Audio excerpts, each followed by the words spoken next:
नमस्कार, आप देख रहे हैं इंडिया टीवी। आपके साथ मैं हूं मीनाक्षी जोशी और अब वक्त हो गया है मुकाबला का। उत्तर प्रदेश चुनाव में सबसे बड़ा मुद्दा लॉ एंड ऑर्डर का है, ये बात तो हम सभी जानते हैं।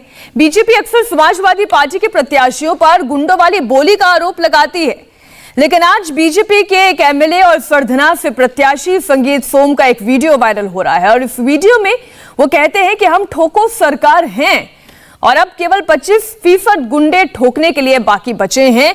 सबसे पहले ये वीडियो आप देखिए। सुन रहा था ये तो ठोको सरकार है, ठोको सरकार है। हम कह रहे हैं हम ठोको सरकार है। अरे 75% गुंडे ठोक दे, 25 को ठोक देंगे। ठोक देंगे। तो अखिलेश यादव के कहने से क्या हो रहा, सोतीगंज भी खत्म और गुंडे भी खत्म। भाजपा ऐसे ही काम करेगी। जय हिंद, जय भारत। संगीत सोम ने आज मेरठ में अपना चुनाव प्रचार किया। इस दौरान उन्होंने अपने समर्थकों के साथ रैली निकाली। तस्वीरें आप देखिए, भारी तादाद में समर्थक उनके साथ थे। इस रैली के दौरान हमारे संवाददाता ने जब उनसे वायरल वीडियो के बारे में पूछा तो उन्होंने कहा कि सारी बातें सच हैं और अगर बीजेपी की सरकार बनती है तो गुंडों को ठोकना जारी रहेगा। वीडियो वायरल हो रहा है कि हाँ ठोको की सरकार है। क्या था वो बयान और क्या दे रहे थे? बिल्कुल सही बात है, बिल्कुल सही बात है। हमने कहा है कि हम, अखिलेश यादव कहते हैं ठोको सरकार है, हम कहते हैं कि हम ठोको सरकार है। हमने गुंडे ठोके हैं, ना कि कोई आम आदमी।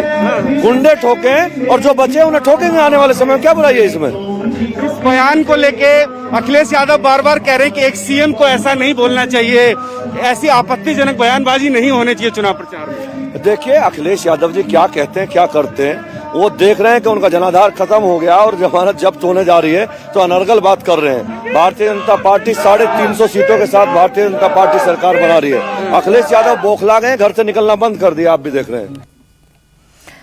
संगीत सोम बीजेपी के विधायक हैं, उनका निशाना अखिलेश यादव है। आज अखिलेश यादव अलीगढ़ में थे। उनसे जब ये पूछा गया कि क्या उत्तर प्रदेश से 90% गुंडों का सफाया हो गया है तो उन्होंने योगी सरकार के प्रशासन पर ही सवाल उठाया और कहा कि अगर ऐसा होता तो गोरखपुर हाथरस जैसी घटना नहीं होती। यही नहीं, उन्होंने सीएम और डिप्टी सीएम पर भी हमला बोला। और जो लोग ये कह रहे हैं, क्या वो हाथरस की घटना भूल गए? क्या गोरखपुर जो गृह जनपद है मुख्यमंत्री जी का, एक व्यापारी वहां कारोबार के लिए आया और काम के लिए उसको पीट करके पुलिस ने मार दिया, जान ले ली। और आज देश में कस्टोडियल डेथ में सबसे ऊपर उत्तर प्रदेश है। नेशनल ह्यूमन राइट कमीशन ने सबसे ज्यादा नोटिस अगर किसी को दिए तो उत्तर प्रदेश को दिए। और हमारे मुख्यमंत्री तो ऐसे थे जिनके ऊपर न जाने कितने मुकदमे थे, डिप्टी सीएम न जाने कितने मुकदमे थे। और ये कमाल के मुख्यमंत्री थे, उन्होंने खुद के मुकदमे वापस ले लिए, डिप्टी सीएम ने अपने वापस ले लिए। आपने अखिलेश को सुना। क्या उत्तर प्रदेश में ये मुद्दा है कि ठोको और रोको से सरकार बन सकती है? क्या ठोकने वाले ही सत्ता हासिल कर सकते हैं? क्या अब की बारी यूपी में बचे हुए 25% गुंडों का है? और इस बार इसी पर बहस भी होगी। 3 मेहमान हमारे साथ जुड़ गए हैं जो इस वक्त टीवी स्क्रीन पर आपको दिखाई दे रहे हैं। समाजवादी पार्टी की ओर से हमारे साथ डॉक्टर आशुतोष वर्मा हैं, बीजेपी समर्थक शिवम त्यागी हैं और बीएसपी की ओर से सतीश प्रकाश जी हमारे साथ जुड़ गए हैं। बहुत स्वागत है आप तीनों मेहमानों का। बीजेपी की ओर से प्रेम शुक्ला जी भी हमारे साथ जुड़ गए हैं। शुक्ला साहब, आपको मेरी आवाज आ रही है? जी, आपकी आवाज आ रही है। स्वागत है सर आपका। अब क्या ये ठोको रोको की नीति से आप लोग सरकार बनाएंगे? इस तरीके की भाषा क्या शोभा देती है? नहीं, आप गुंडों का कानून और संविधान के दायरे में ठोकना, ये क्या जो है गलत काम है? गुंडों की आरती उतारी जानी चाहिए, आतंकवादियों पर से केस वापस लेके उसको फूलमाला पहचान पहनाना चाहिए। हम अफजल गुरु, हम शर्मिंदा है, तेरे कातिल जिंदा है नारा लगाने वालों के समर्थन में खड़ा होना चाहिए। रामलला पर आतंकी हमला करने वालों को सिर्फ इस आधार पर छोड़ दिया जाए कि वो मुसलमान है, ये चाहते हैं। देखिए, कानून और संविधान के तहत गुंडों के विरुद्ध कार्रवाई करनी चाहिए, उनको जेल में ठोक कर बंद ही करना चाहिए।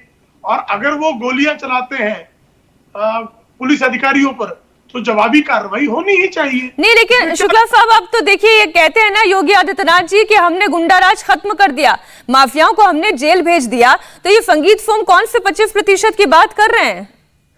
गुंडा राज खत्म हो गया है। गुंडों का समूल नाश नहीं हुआ है। गुंडा राज ये था कि गुंडों को प्रश्रय देने वाले श्रीमान अखिलेश यादव सरकार में बैठे थे। हर जिले में एक गुंडे का राज हुआ करता था। मोहम्मद आजम खान की गुंडई जो है पराकाष्ठा पर थी कि कवाल में जाट लड़की की छेड़खानी करने वाले की रक्षा में अगर उनके भाई खड़े हो जाएं तो भाई के हत्यारों को गिरफ्तार करने वाले डीएम और एसपी का तबादला हो जाता था और जो गुंडे हत्यारे थे उनको समर्थन दिया जाता था।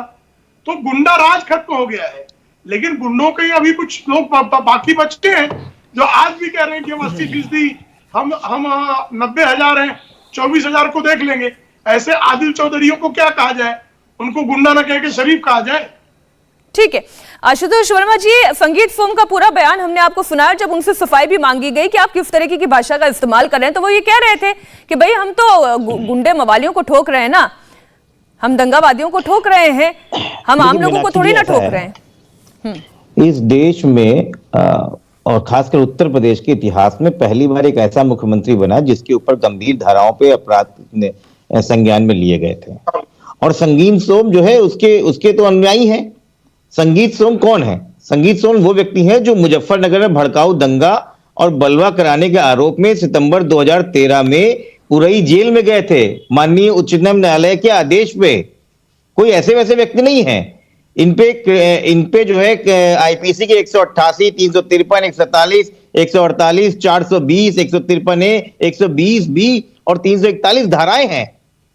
ये भारतीय जनता पार्टी का असली चेहरा है। और ये ठोकों की बात करते हैं, उसी ठोकने की जो मोहित गुप्ता व्यक्ति था वो गोरखपुर में देखने गया था विकास क्या होता है, तो सुबह सुबह दरवाजा खोलते पुलिस ने उसको ठोक दिया था। ये वही है जो विजय तिवारी लखनऊ में जो काम करने जा रहा था, इनकी पुलिस ने ठोक दिया था। ये वही सरकार है जिसकी पुलिस जो एनकाउंटर करने आती है ठाए ठाए की आवाज करती है कि अपराधी भाग जाए। क्या आपने कभी सुना है कि पुलिस का आईपीएस भगोड़ा घोषित हो? उत्तर प्रदेश में ऐसा हुआ है। और ये बात करते हैं गुंडों पे, जब गुंडे ही पूरी पार्टी में भरे हुए हैं तो इस तरह के वक्तव्य आना बहुत सामान्य सी बात है, इसमें कोई बड़ी बात नहीं है। अब सतीश प्रकाश जी, मुझे ध्यान है मायावती की जब सरकार आ रही थी उस वक्त एक नारा चल रहा था कि चढ़ गुंडन की छाती पर मुहर लगाओ हाथी पर, और सबसे ज्यादा कानून के राज की बात, उसका वादा मायावती जी के द्वारा किया गया। अब दोनों शासनकाल हमने देखा है, उत्तर प्रदेश की जनता ने देखा है, मायावती जी बहुत टाइम से सत्ता से बाहर हैं। अब ये ठोकों वाली सरकार या ये जिस तरीके की भाषा का इस्तेमाल किया जा रहा है, इसे हम क्या कहें? वो कह रहे हैं कि हम तो आम आदमी को थोड़ी ना ठोक रहे हैं, हम तो गुंडों को ठोक रहे हैं और हम ठोकेंगे, जस्टिफाई कर रहे हैं। नहीं, देखिए इस तरह की बातें है ना, ये एक तरीके की सरकारी गुंडागर्दी है। ये भाषा सरकार की नहीं है और सरकार को इस तरह की भाषा बोलनी भी नहीं चाहिए, मेरा मानना है। लेकिन एक बात को आपको ध्यान रखना पड़ेगा मीनाक्षी जी, कि जब बहुजन समाज पार्टी की सरकार 2007 में आई तो लगभग 8700 जो अपराधी थे जिनके ऊपर 5 लाख रुपए से लेकर के 20,000 रुपए के जो अपराधी थे, उनकी तमाम लोगों की सूची बनाई और उनकी सूची बना करके उनको वाच किया। और हमने अपराधी की जाति धर्म नहीं देखी। देखिए कहीं ना कहीं बीजेपी के ऊपर, योगी जी के ऊपर ये आरोप नहीं है, ये सच्चाई है कि बीजेपी की जो सरकार है वो उत्तर प्रदेश सरकार को आदेशित करती है कि अपराधी की जांच देख करके उसके खिलाफ कार्रवाई करनी पड़ेगी।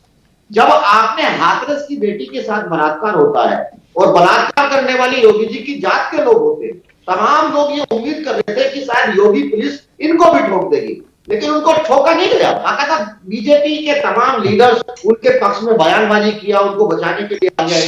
यही हाल कुलदीप सेंगर के साथ। हमको लगा था कि यार शायद योगी जी जो है कहीं कुलदीप सेंगर को ठोक ना दे, लेकिन आप ये देखेंगे कि बलात्कार की घटना के 1 साल तक भी जो व्यक्ति वहां बैठा रहा, उसने दोबारा उस लड़की को मारने का प्रयास किया। ऐसा ही एक शाहजहांपुर में इनके राज्य मंत्री रहे 70 साल के व्यक्ति अपनी पोती की उम्र की लड़की के साथ तेल मालिश करा रहे हैं। तो इन लोगों को ठोकना चाहिए था। देखिए किसी भी अपराधी की जात धर्म मत देखो। मतलब मैं समझ रही हूँ कि आपका कहने का मत ये है कि आपका मत ये है कि जाति धर्म देखकर जब ठोका जाता है तो ये सरकारी तंत्र का बेजा इस्तेमाल होता है। शिवम त्यागी, सरकारी तंत्र का बेजा इस्तेमाल भारतीय जनता पार्टी ने किया। जाति की बात की सतीश प्रकाश जी ने, मैं कुछ नाम पढ़ देता हूं। मुझे लगता है सभी को इसमें जाति खोज लेनी चाहिए कि किस जाति को छोड़ दिया और किसको मार दिया। श्रवण कुमार 1 लाख का इनामी बदमाश ढेर, बलराज 2.5 लाख का इनामी बदमाश ढेर, टिंकू 1 लाख का बदमाश ढेर, धर्मपाल शकील कमल 1.5 लाख के बदमाश ढेर, लक्ष्मण 1.5 लाख का इनामी बदमाश ढेर, चांद मोहम्मद 1.5 लाख का बदमाश ढेर, विक्रम में विकास, अमर, प्रेम, अतुल सब ढेर, अमित 2 लाख का बदनाम ढेर, सूर्यांश 3 लाख का बदनाम ढेर, अफसरून ढेर 1.25 लाख का बदमाश, असलम 1 लाख का बदमाश ढेर, इकराम 1.5 लाख का बदमाश ढेर, और कम से कम ऐसे 50 से ज्यादा नाम मेरे पास हैं। आपने सभी नाम सुने होंगे। आप कह रहे हैं इसमें कहां है जाति? इसमें मुसलमान भी हैं इसमें। और दूसरी बात, एक महिला को, एक बेटी को, एक भाई को जब वो पकड़ता है, बलात्कार करता है, लूट करता है, एक करके ये सब इतना सतीश जी, एक करके तब वो सिर्फ गुंडे होते हैं, ना वो हिंदू होते हैं, ना वो मुसलमान होते हैं। और अब आपको ये गुंडों से जो आपको इतनी मोहब्बत नहीं, आप समझे नहीं। वो ये हाथरस की घटना को कह रहे हैं कि वहां पर अपनी जात के थे तो उनको बचा लिया, उनको नहीं ठोका। मैं इस पर भी आ रहा हूं, मैं सब पर आऊंगा। 20 मार्च 2017 से पिछले साल 2021 तक, जून तक 139 क्रिमिनल्स को मारा गया, जिसमें से 1,122 इंजर्ड हुए और 13 पुलिस वाले भी शहीद हुए। मुझे यह समझ में नहीं आता कि आशुतोष जी या सतीश जी इन पुलिस वालों की बात क्यों नहीं करते। आप मुझे एक चीज बताइए, जो पुलिस वाले आपके लिए सिक्योरिटी का काम करते हैं, जो दिन रात आपके शहर को सेफ रखते हैं, उनके लिए बात नहीं करते? जो 2 लाख, 2.5 लाख, 3 लाख, 5 लाख का बदमाश है, उसका आशुतोष वर्मा जी से ऑडियो ऑफ करवा दे सतीश जी। ठीक है, वो शिवम ये कह रहे हैं कि आप एक तरफा बात तो आप लोग करते हैं, जाति धर्म आप ढूंढते हैं, गुंडों में कौन सी जाति धर्म होती है? नहीं, देखिए मीनाक्षी जी, एक बात मैं आपको बताऊं, विकास दुबे अपराधी था, इसमें कहीं कोई दो राय नहीं है, लेकिन उसके अपराध का निर्णय कहीं ना कहीं न्याय व्यवस्था में होना चाहिए था, एक सवाल। लेकिन विकास दुबे अपराधी था, आपने मार दिया, लेकिन चौबे को क्यों मारा, द्विवेदी को क्यों मारा, शुक्ला को क्यों मारा, त्रिपाठी को क्यों मारा, तिवारी को क्यों मारा?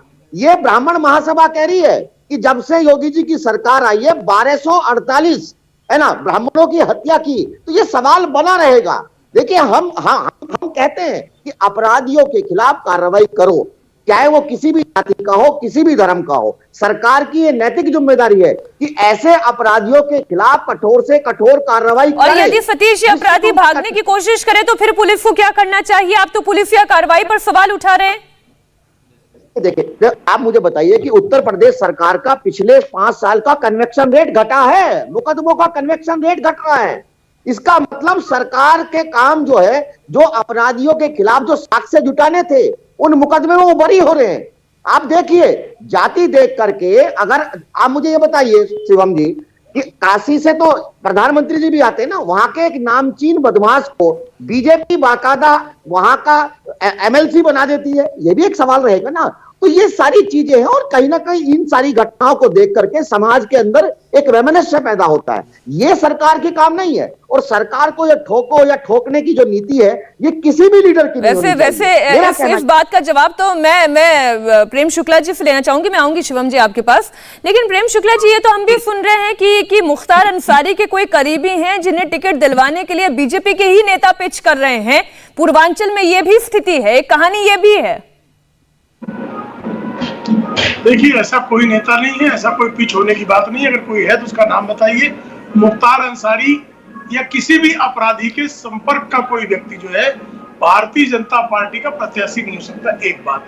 अब जहां तक बात है मुठभेड़ों की, ना तो आशुतोष वर्मा को ना तो सतीश जी को इस बात का ज्ञान है कि जब किसी भी अपराधी की मुठभेड़ में मृत्यु होती है तो उस मुठभेड़ कांड की जांच मजिस्ट्रेट करता है, और मजिस्ट्रेट ये सुनिश्चित करता है कि वह मुठभेड़ जो है फर्जी थी या असली थी।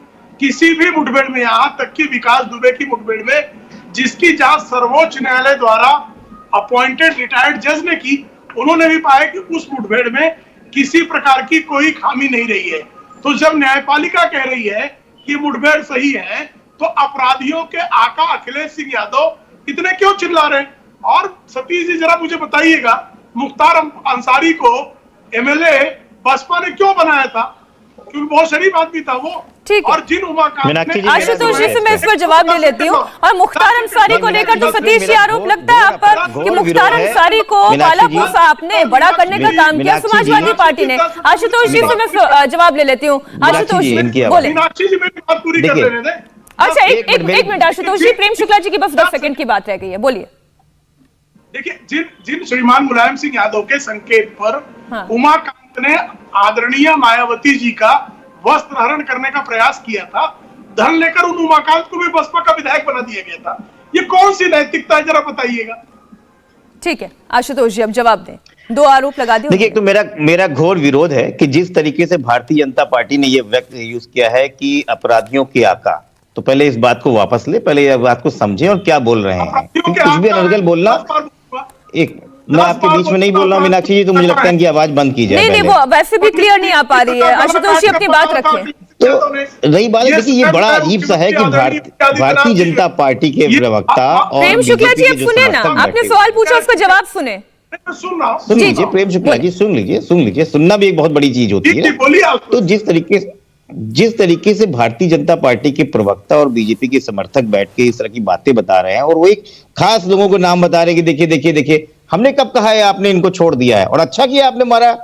लेकिन कहीं ना कहीं आपके ऊपर जब सवाल उठता है कि कुलदीप सिंह सेंगर जिसके ऊपर 28 मुकदमे थे उन्नाव में, या धनंजय सिंह जिसपे 46 मुकदमे थे, वो क्रिकेट खेलते हुए पाया गया जौनपुर में, या उदयबान सिंह पे 83 मुकदमे हैं भदोही में, या अशोक चंदेल के 37 मुकदमे हमीरपुर में, विनीत सिंह के ऊपर 34 मुकदमे हैं चंदौसी में, ब्रजभूषण शरण सिंह के ऊपर 84 मुकदमे हैं गोंडा पे, जो बहुत लंबी लिस्ट है। तो क्या सिर्फ एक जाति का होने के नाते इसको इग्नोर कर दिया जाए और फिर बोला जाए हम कानून व्यवस्था बनाई जा रही है, और एक खास जाति के नाम पे होके टारगेट करके आप पूरा चुनाव लड़ना चाहते हैं? देखिए मीनाक्षी जी, बात यह है कि अगर कोई बच्ची जिसका बलात्कार होता है और उसके माँ बाप के बिना बताए हुए रात के 2 बजे पुलिस के संगीन साये में उसको पेट्रोल डाल के जला जाए, तब सवाल उठता है। जब सरकार में बैठे हुए स्वामी चिन्मयानंद और कुलदीप सिंह सेंगर रेप के पीड़ित होते हैं, तो सवाल उठता है। जब मोहित गुप्ता देखने गया था कि भाई यहां हुआ क्या गोरखपुर में, उसको गोली मार दी गई, एक व्यापारी था, तो सवाल उठता है। जब कोई IPS officer Uttar Pradesh cadre का ये वीडियो वायरल करता है और बोलता है कि यहां पर एसपी और डीएसपी की पोस्टिंग के लिए 50 लाख से लेके 3 से 4 करोड़ रुपए पोस्टिंग की घूस चल रही है, तो सवाल उठता है कानून पे। ठीक, क्यों नहीं उठेगा? ठीक है। अब शिवम जी देखिए, एक लिस्ट पूरी आशुतोष जी ने सुना दी। मैं शुक्ला साहब आऊंगी आपके पास, लेकिन मुझे बारी बारी से सबको मौका देना है। शिवम जी देखिए, एक लिस्ट पूरी आशुतोष ने गिना दी और उन्होंने कहा कि अपनी जाति के जो लोग हैं उनको बचाने का काम या उन्हें संरक्षण देने का काम सरकार कर रही है। ये एक आरोप है भारतीय जनता पार्टी पर। मैं सबसे पहले तो इनकी इस बात का जवाब देना चाहूंगा। इन्होंने जो कहा कि प्रेम शुक्ला जी ने जो कहा कि ये गुंडों के, गैंगस्टरों के आका जो हैं, इनको बुरा क्यों लगता है, ये भूल जाते हैं शैलेंद्र कुमार सिंह एक व्यक्ति थे जिन्होंने मुख्तार अंसारी पर पोटा लगाया था और मशीन गन पकड़ी थी। आपके नेताजी ने उनको पीलीभीत फेंक दिया था, वो रोए थे, वो जेल रहे, उनकी नौकरी के लाले पड़ गए थे। नहीं देखा आपने 2014 में उनका वीडियो? तो फिर आपको क्या कहें, आपको ये कहे कि शांति स्थापित कर दिया आपने। और अगर आपने, ये सतीश प्रकाश जी और आशुतोष जी दोनों बैठे हैं ऊपर नीचे वाली विंडो में, अगर इतना ही शानदार 4-4 बार मुख्यमंत्री बनके आपने लॉ एंड ऑर्डर कर दिया था उत्तर प्रदेश में, तो ये योगी जी किनको मुठभेड़ में जो है खत्म हो रहे हैं? कौन ये 4-4 हजार जो गुंडे गैंगस्टर्स हैं ये निकल रहे हैं? कौन है ये लोग जिनकी 1880 करोड़ रुपए की जमीन इन्होंने ले ली? और मैं दूसरी बात पर आता हूं, एक जो बड़ा इंपॉर्टेंट विषय इन्होंने उठाया था, मुझे एक चीज समझ में नहीं आती सतीश जी, आपकी और आपकी पार्टियों की मानसिकता कैसी हो गई है? आपके लिए विकास दुबे तो पंडित था, लेकिन जो डीएसपी देवेंद्र मिश्रा था जिसको काट दिया गया, वो आपके लिए पंडित नहीं था। मतलब जो कानून की रक्षा कर रहा है वो पंडित नहीं है, और जो लोगों को मार रहा है वो पंडित हो गया। कब निकलेंगे इस सोच से? मैं फिर से कहना चाहता हूं, अगर यही लोग, जिन लोगों को मारा गया, जिन लोगों को जेल में डाला गया, ये हमारी बहन बेटी के साथ खिलवाड़ करते, बच्चों के साथ ठीक है, मैं इस पे रिएक्शन ले लेती हूँ सतीश जी का। सतीश जी देखिए, पॉलिटिकली मैं इसको देखूं, आशुतोष जी आपकी लिस्ट हम देख रहे हैं, आपको फिर मौका मिलेगा। लेकिन सतीश जी, अगर पॉलिटिकली ये जो ब्राह्मण वाली बात आप करने की कोशिश कर रहे हैं, ये तो बहुजन समाज पार्टी को या समाजवादी पार्टी को बहुत सूट करती है, क्योंकि आप जानते हैं पूर्वांचल में जहां पर एक वोट ऐसा है जो बीजेपी के साथ खड़ा होता है, अगर उस ब्राह्मण वोट को तोड़ फोड़ दिया जाए, दूर कर दिया जाए, बार बार ये एक परसेप्शन क्रिएट करके कि सरकार तो हिंदू विरोधी है, सरकार हिंदू क्या ब्राह्मण विरोधी है, तो इसमें चुनावी फायदा तो आप ही का है ना? नहीं, देखिए चुनावी फायदे की बात नहीं है।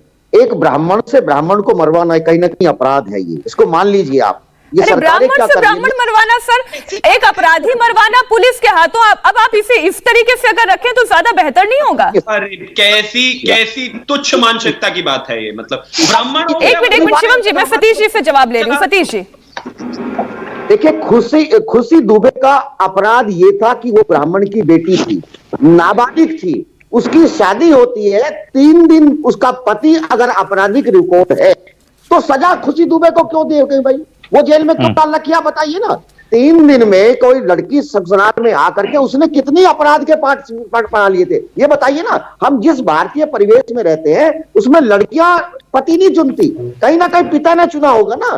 तो ये सारी चीजें हैं, एक लड़की को सिर्फ इस आधार पे आप अपराधी मान लेंगे? ठीक है। प्रेम शुक्ला जी, ब्रेक पर जाने से पहले सतीश प्रकाश जी ने एक बड़ा आरोप लगाया भारतीय जनता पार्टी पर। उन्होंने कहा कि आप अपराधियों का अगर पुलिस एनकाउंटर कर रही है, पहले तो उन्होंने एनकाउंटर पर ही सवाल खड़े किए और फिर उन्होंने ये कहा कि इसमें खुशी दुबे का क्या कसूर, उसे आपने जेल में क्यों भेज दिया? कि खुशी दुबे का अगर कसूर नहीं होगा तो क्या इस न्यायपालिका को अंधी बहरी समझ रहे हैं? क्या न्यायपालिका अब तक पुलिस की कार्रवाई पर प्रोसीजर नहीं उठाती? खुशी दुबे पर हुई कार्रवाई को यदि न्यायपालिका न्याय संगत मानती है तो उसका विरोध राजनीतिक आधार पर करने का क्या औचित्य है? खुशी दुबे के बारे में सारी जानकारी क्या वो बहुजन समाज पार्टी की पदाधिकारी है कि सारी जानकारी है इनके पास है? इनके पास तो बसपा के पदाधिकारियों की भी जानकारियां नहीं होती है। अचानक सुश्री मायावती किसी में नाराज होती है और कहती पार्टी विरोधी गतिविधि कर रहा, निकाल देती है उसको, उसकी भी सुनवाई नहीं होती है। तो कृपा करके किसी भी अभियुक्त के बारे में क्लीन चिट देने के पहले कृपा करके उसका अध्ययन कर लें। इस देश में जो है कार्यपालिका के कार्यों की समीक्षा करने के लिए न्यायपालिका मौजूद है। अगर किसी अभियुक्त पर अगर किसी तरह का फर्जी मुकदमा दर्ज होगा तो उस फर्जी मुकदमे से वो बरी हो जाएगा, इस तरह की व्यवस्था है। तो आप न्यायपालिका में तीव्र गति से काम करने का उनसे जो है आवेदन कर सकते हैं कि मुझे तीव्र न्याय दिया जाए। खुशी दुबे ने ऐसा कोई एप्लीकेशन लगाया हो यही प्रयास तो आजम खान के लिए भी किया जा रहा है ना, लेकिन आरोप आपकी पार्टी पर फिर लगता है कि आजम खान को भी आप पॉलिटिकली वेंडेटा के तहत एक के बाद एक केसेस लगाते रहते हैं और जेल में बंद रखना चाहते हैं। मीनाक्षी जी, किसी पर फर्जी, आज तक मोहम्मद आजम खान पर सरकार ने कोई फर्जी मुकदमा बनाया, इस तरह की न्यायपालिका की तरफ से कोई आदेश आपके ध्यान में है तो श्रीमान अखिलेश सिंह यादव और उनकी पार्टी पेश कर दे। आप जो है किसी के खिलाफ संगीन मामले दर्ज हो, बकरी चोरी करता हो, मुर्गी चोरी करता हो, किताब चोरी करता हो, भूखंड कब्जा कराता हो, ऐसे मामलों में अगर किसी के विरुद्ध शिकायत है और शिकायत सही पाई जाती है तो पुलिस उस पर सिर्फ इसलिए कार्रवाई नहीं करे कि उसके नाम में मोहम्मद लगा हुआ है, ये चलेगा? क्योंकि समाजवादी पार्टी के शासनकाल में जिसका सरनेम मोहम्मद, जिसके सरनेम के आसपास मोहम्मद या खान या शेख लगा हुआ करता था, कुरैशी, अंसारी, उन पर कार्रवाई नहीं होती थी, ये सत्य है। आशुतोष जी, आप बीजेपी पर आरोप लगाते हैं खुशी दुबे का नाम लेकर कि भारतीय जनता पार्टी ब्राह्मण विरोधी है। आप आजम खान का नाम लेकर कहते हैं कि पॉलिटिकल वेंडेटा के तहत उन्हें अभी तक कोर्ट कचहरी के मामले में जेल में उन्हें फंसा कर रखा है, लेकिन वो दूसरी तरफ बीजेपी ये कहती है ना कि ये तो लॉ एंड ऑर्डर का इशू है, कोर्ट देखेगी, मामला संज्ञान में है, जो सच होगा सामने आएगा और जो जिसने कोई गलती नहीं की है वो बरी हो जाएगा। नहीं, ठीक है मीनाक्षी जी, ना तो मैंने किसी का नाम लिया है, ना ही मैं किसी के ऊपर ये आरोप लगा रहा हूं। मैं कहता हूं भारतीय जनता पार्टी खाली इस बात पे बात करे। अभी प्रवक्ता उनके बोल रहे थे कि न्यायपालिका है, उस पर ध्यान रखा जाए, तो न्यायपालिका अपना काम करने दे। उत्तर प्रदेश सबसे ज्यादा फेक एनकाउंटर के नाम में बदनाम क्यों हुआ, ये बताएं। क्या न्यायपालिका उस समय उनको ध्यान नहीं आ रहा था? योगी सरकार में समाजवादी पार्टी सरकार के मुकाबले 7 गुना ज्यादा एनकाउंटर हुए हैं और देश के 45% फेक एनकाउंटर मात्र उत्तर प्रदेश में हुए हैं। और योगी सरकार बनने के बाद 112 जो कथित अपराधियों का एनकाउंटर से मौत हुई है और जिसमें खाली अगर 2018 की बात कर ले तो 77% फेक एनकाउंटर खाली उत्तर प्रदेश में पूरे देश में हुए हैं। तो क्या न्यायपालिका का विश्वास तब नहीं आ रहा था क्या? मैं कहता हूं कि अगर eye for eye make a word blind, अगर आप इस तरीके से जाएंगे तो कहां रह गई न्यायपालिका? आप बंद कर दीजिए, न्यायपालिका खत्म कर दीजिए और संगीत सोम जैसे लोगों के हाथ में पिस्तौल थमा दीजिए और कहिए जाइए ठाए ठाए कीजिए, जिसका मन करो उसको मार दो, जिसका बस चले छोड़ दो। तो आप में और हिटलर में अंतर क्या रह गया है? आप किस पे विश्वास करना चाहते हैं? सरकार चलती है न्यायपालिका से, सरकार चलती है संविधान से। न आप न्यायपालिका को समझते हैं, न आप संविधान को समझते हैं और आप अपना ही राग समझ आते हैं। तो उत्तर प्रदेश की जनता जवाब भी ठीक से देती है। जिस तरीके से 30 साल से आपको बाहर रखा है, फिर से एक बार बाहर करने जा रही है। 10 मार्च को आप भी बैठिएगा और हम भी देख लेंगे। तो अब चर्चा में सिलसिला चल पड़ा है फेक एनकाउंटर का। सवाल उठ रहे हैं कि ये जो ठोको सरकार वाली भाषा है ये कहां तक उचित है। अब शिवम, मैं आपके पास आ रही हूं। अब जो आंकड़ा जो बताया अभी थोड़ी देर पहले आशुतोष जी ने, उन्होंने ये कहा कि 45% फेक एनकाउंटर तो केवल उत्तर प्रदेश में हुए हैं। ये उत्तर प्रदेश की लॉ एंड ऑर्डर की हकीकत है। मुझे समझ में नहीं आता, समाजवादी पार्टी ने कोई फर्जी समाजवादी पत्रिका भी लॉन्च करनी शुरू कर दी है क्या? मेरे हिसाब से और कानून के हिसाब से और सुप्रीम कोर्ट के हिसाब से पीलीभीत में पिलग्रिमेज को मारा गया था 1991 में। उसका एक ऑर्डर आया था सुप्रीम कोर्ट द्वारा 2016 में, 47 पुलिस ऑफिसर्स को गिल्टी माना गया था। एक वो अनाउंस हुआ है ऑर्डर अभी तक सिंगल। उसके बाद 2002 में एक बच्चे को, 19 ईयर ओल्ड बच्चे को फेक एनकाउंटर में मारा गया था। उसका कोर्ट केस भी अभी सुप्रीम कोर्ट में चल रहा है। अब मैं इसके अलावा आता हूं, अगर मैं इनकी सरकार की बात करूं, एनएचआरसी कहती है कि 2003 से 2008 के बीच में उत्तर प्रदेश में सबसे ज्यादा फेक एनकाउंटर हुए, विच इज 440 केस। वो भी एस्टिमेटेड है, प्रूफ कुछ नहीं है। मैं फिर भी कहता हूं बेशक इनकी सरकार थी, प्रूफ कुछ नहीं है। और लास्ट में इनको एक बार और कहना चाहता हूं, फिर आकर यहां पर आप झूठ बोलते हैं। संगीत सिंह सोम के मसले में स्पेशल जज राम सुध सिंह ने क्लोजर रिपोर्ट पर ऑर्डर दिया है। Clear cut MP MLA court में वो बरी हुए हैं।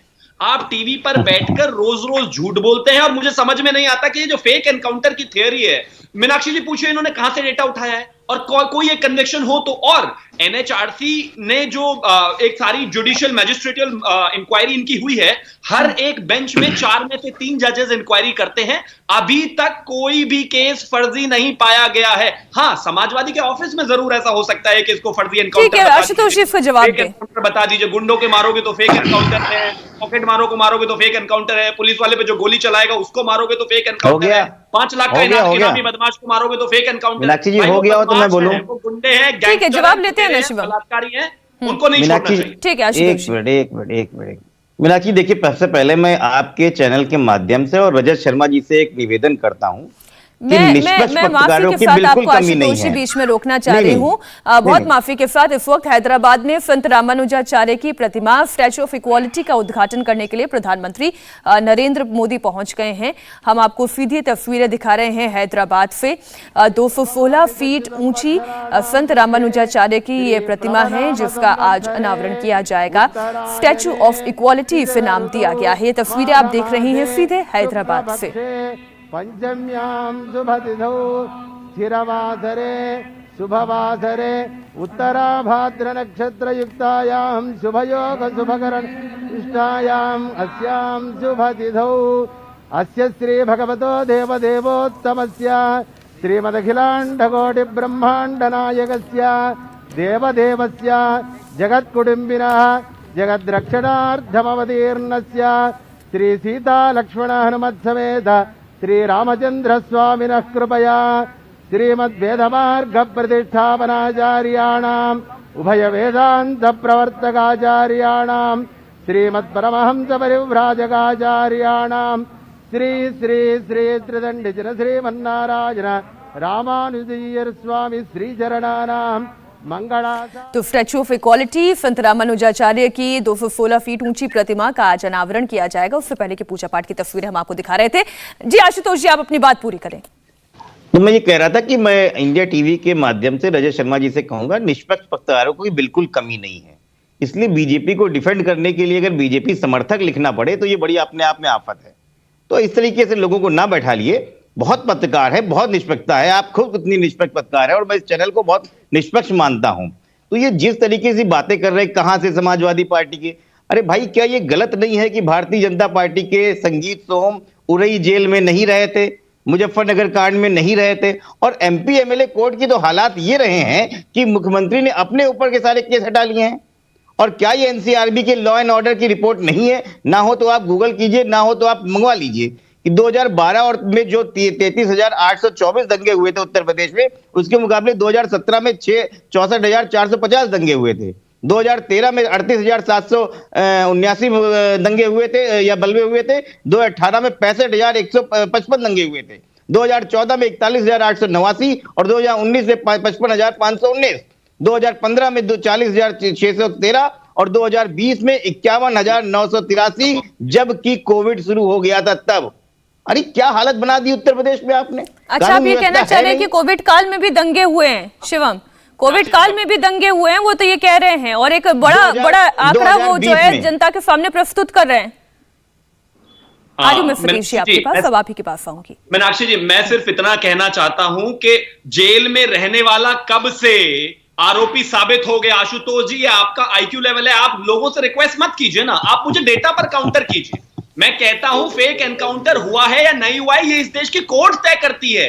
क्या हो क्या गया है, आपको तार्किक क्षमता कहां ये चली गई है? एनसीआरबी जो है गृह मंत्रालय से निकालता है, जाइए ना, एनसीआरबी के डाटा गृह मंत्रालय निकालता है, तो या तो गृह मंत्रालय में बैठे हुए लोग झूठ बोल रहे हैं। में फेक एनकाउंटर नहीं आते हैं, किसने कह दिया आपको फेक एनकाउंटर क्या बात करते हैं, मैं आपको बताऊं। कमाल की बात, निकाल कर दिखाइए, करिए, निकाल कर दिखाइए। अच्छा, लेकिन चलिए आगे बढ़ाते हैं चर्चा को। दो के बीच में केवल ये चर्चा को सीमित नहीं रखते हैं। सतीश जी, मैं तो इससे आगे की बात कर रही हूँ। ये लेकिन गजब की विडंबना है, 2007 में बहन मायावती जी सरकार बनाती है, कहती है कि गुंडा राज का खात्मा हो गया, फिर भी गुंडे रह जाते हैं। समाजवादी पार्टी की सरकार आती है, दंगे हो जाते हैं। उसके बाद फिर योगी जी की सरकार आती है, योगी जी कहते हैं कि गुंडा राज खत्म हो गया, फिर गुंडे मारे जाते हैं। ये मतलब ये अजीब सा दावा है और गजब की विडंबना है कि हर सरकार दावा करती है कि हमने गुंडों को ठिकाने लगा दिया, लेकिन गुंडे तो रह जाते हैं। अब मुख्तार अंसारी को ही देख लीजिए ना जी। नहीं, देखिए, समाज को अपराध मुक्त तब तक नहीं कर सकते जब तक अपराधियों का राजनीतिकरण होता रहेगा। नहीं तो मुख्तार अंसारी पर आप क्यों नहीं बोलते सतीश जी? आप पर तो सबसे बड़ा आरोप यही लगता है कि मुख्तार अंसारी को पालने पोसने का काम आखिर बीएसपी ने नहीं किया, तो फिर किसने किया? मीनाक्षी जी, सुनिए, देखिए, मैं जो सच्चाई बता रहा हूँ, बहुजन समाज पार्टी ने बहुत अच्छी पहल करी है। तमाम लोगों को इस पहल को आगे बढ़ाना चाहिए। तमाम ऐसे उम्मीदवार, कोई भी बहुजन समाज पार्टी का जो उम्मीदवार है, उसकी आपराधिक छवि को हमने देखा है। हमको आपराधिक छवि का व्यक्ति उसको बहुजन समाज पार्टी में नहीं रखेंगे। एक बात मैं जरूर कहूंगा कि देखिए, जब से बीजेपी सत्ता में आई है, तमाम सर आप रखते नहीं है या मौका देखकर वो खुद समाजवादी पार्टी के पास चले जाते हैं या अपना दल बना लेते हैं? दोनों में बड़ा फर्क है सतीश जी। नहीं, सुनिए, देखिए, मैं अपने दल की बात नहीं कर रहा हूं। ये देखिए, माननीय हाईकोर्ट ने क्या कहा, इलाहाबाद हाईकोर्ट ने 2 महीने पहले सरकार को बड़ा लताड़ा। 29,000 बीजेपी के जो आपराधिक रिकॉर्ड के जो कार्यकर्ता थे, सरकार कहीं ना कहीं विधानसभा के माध्यम से उनसे मुकदमे वापस लेने की तैयारी थी। और बाकायदा हाईकोर्ट ने कहा कि बिना हाईकोर्ट के संज्ञान के सरकार ये कर नहीं सकती। इसलिए मेरा कहना यह है कि देखिए, आपको सिर्फ समाज को अपराध मुक्त करना है या राजनीति को अपराध मुक्त करेंगे? एक राजनीति में जब तक अपराधी बने रहेंगे तब तक समाज अपराध मुक्त नहीं हो सकता। ठीक है, ये मैं जो बातों से आपकी समझ पा रही हूँ कि शुचिता जो है ये बोलने के लिए बहुत अच्छा लगता है, लेकिन जब पॉलिटिक्स में असल में धरातल पर इसे अपनाने की बात आती है तो ये पाखंड मात्र रह जाता है। प्रेम शुक्ला जी, शुचिता का नारा केवल पाखंड है राजनेताओं के लिए, पॉलिटिकल पार्टीज के लिए? बिल्कुल पाखंड नहीं है। शुचिता जीवन में, राजनीति में आवश्यक है, लेकिन मुख्तार अंसारी को टिकट देकर पालकर पोसकर, अतीक अहमद को पालकर पोसकर, रिजवान जहीर को पालकर पोसकर, मोहम्मद आजम खान को डिफेंड करके अगर कोई शुचिता की बात करता है तो निश्चित तौर पर गलत करता है। आप माफिया, अगर माफिया का संस्थानीकरण कर रहे हैं, उनको आप राजनीतिक प्रश्रय दे रहे हैं। अभी जिस तरह से बार बार बातें की इन्होंने, आशुतोष वर्मा ने, और धनंजय सिंह भारतीय जनता पार्टी में कब थे? धनंजय सिंह जो है बसपा में रहे हैं, धनंजय सिंह इंडिपेंडेंट रहे, मलहनी तो धनंजय सिंह उपचुनाव लड़ रहे थे, और अभी उन्होंने आरोप लगाया कि भारतीय जनता पार्टी हमें काम नहीं करने दे रही है। आप जो है जो भारतीय जनता पार्टी में नहीं है, उसके भी चूंकि सिर्फ ठाकुर है, वो ठाकुर होने के नाते उसको जो है आप भारतीय जनता पार्टी का कह देंगे। ठीक है, आशुतोष जी जवाब दें, जो नहीं है पार्टी में उसका ठीकरा भी आप बीजेपी पर छोड़ रहे हैं। मैंने तो बीजेपी को बोला ही नहीं कि बीजेपी में है, या आपने कहां सुन लिया? मैंने तो कहा धनंजय सिंह अगर ठाकुर हैं और अगर उनके ऊपर 46 मुकदमे जौनपुर में है तो बुलडोजर का क्या, वहां पर तो एक ईंट भी नहीं हुई। और डीएसपी साहब गए थे, उनकी पत्नी को कहा था कि बहन जी अपने पति को कह दीजिए कि पुलिस में आके सरेंडर कर दे, तो बहन जी ने सुना नहीं और अगले दिन जो है वो क्रिकेट खेलते हुए पाए गए। ये उत्तर प्रदेश की, क्योंकि सिर्फ वो ठाकुर हैं इसलिए। लेकिन फिर आपने आगे बात नहीं बढ़ाई। उदय भान सिंह के बारे में नहीं बताया, अशोक चंदेल के बारे में नहीं बताया, विनीत सिंह के बारे में नहीं बताया, ब्रिजभूषण शरण सिंह के बारे में नहीं बताया, चुलबुल सिंह के बारे में नहीं बताया, सोनू सिंह के बारे में नहीं बताया, मोनू सिंह के बारे में नहीं बताया। ठीक है आशुतोष जी, लेकिन आपसे भी तो जब हम सवाल पूछते हैं कि आप लोग रफीक अंसारी जैसे ऐसे डिविसिव बयान देने वालों के खिलाफ क्या कार्रवाई करेंगे, इस पर भी आप जवाब नहीं देते। एक लाइन में अगर आप इस पर कोई स्पष्टीकरण देना चाहें, रफीक अंसारी पर क्या आप लोग कोई कार्रवाई करेंगे आशुतोष जी? जाता है क्या? देखिए, सारे क्षत्रिय इनकी दृष्टि में अपराधी है, सारे मुसलमान जो हैं वही शरीफ है, ये कहना चाह रहे हैं। ठीक ये तो मैंने नहीं बोला, ये तो नहीं बोला मैंने रफीक अंसारी पर आपका कमेंट मांगा था, लेकिन अभी आप दे नहीं पाए और मेरे पास समय बचा नहीं है कि मैं इस पर और चर्चा को आगे बढ़ाऊं, इसलिए मैं अपनी चर्चा को यहीं पर विराम देती हूं। बहुत शुक्रिया प्रेम शुक्ला जी, सतीश जी, आशुतोष जी और शिवम त्यागी जी हमारे साथ मुकाबला में शामिल होने के लिए। इंडिया टीवी हर वक्त हर जगह डाउनलोड करने के लिए सर्च करें India TV news Google play store या ऐप स्टोर पर।